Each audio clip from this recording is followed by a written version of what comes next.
Hi friends, இன்றைக்கி ராமேஸ்வரம் தான் போகிறோம்.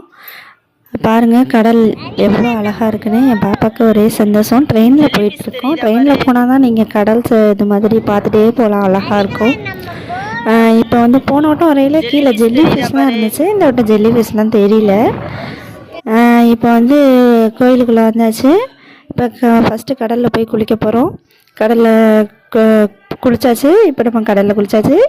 இப்போ அடுத்து எங்கே போகிறோம் அப்படின்னா நேராக தீர்த்தம் ஆட போகிறோம். 22 தீர்த்தமும் குளிச்சுட்டு அதுக்கப்புறம் சாமி கும்பிட போகணும்.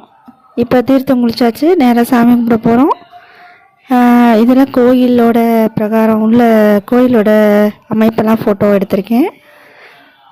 ஓகே, இப்போ சாமி கும்பிட்டாச்சு. இது வந்து என்ன இடம் அப்படின்னா, ராமர் பாலம் கட்டினார் இல்லையா, அப்போ கல்லை வச்சு பாலம் கட்டியிருப்பார்ல, அதுக்கு மிதக்கிற கல் ரொம்ப அழகாக இருக்குல்ல. மேலே மிதக்குது பாருங்கள். இந்த கல் முங்கவே இல்லை. இதை நீங்கள் பார்க்கணும் அப்படின்னா ராமேஸ்வரம் வந்தால் தான் முடியும் உங்களுக்கு. ராமர் பாலம் வந்து அழகாக பார்க்கலாம். Okay bye. அடுத்து நெக்ஸ்ட்டு டூர் போகையில் வீடியோ அப்லோட் பண்ணுறேன். பாய். என்னோடய சேனலுக்கு லைக் பண்ணுங்கள், ஷேர் பண்ணுங்கள், கமெண்ட் பண்ணுங்கள், சப்ஸ்கிரைப் பண்ணுங்கள்.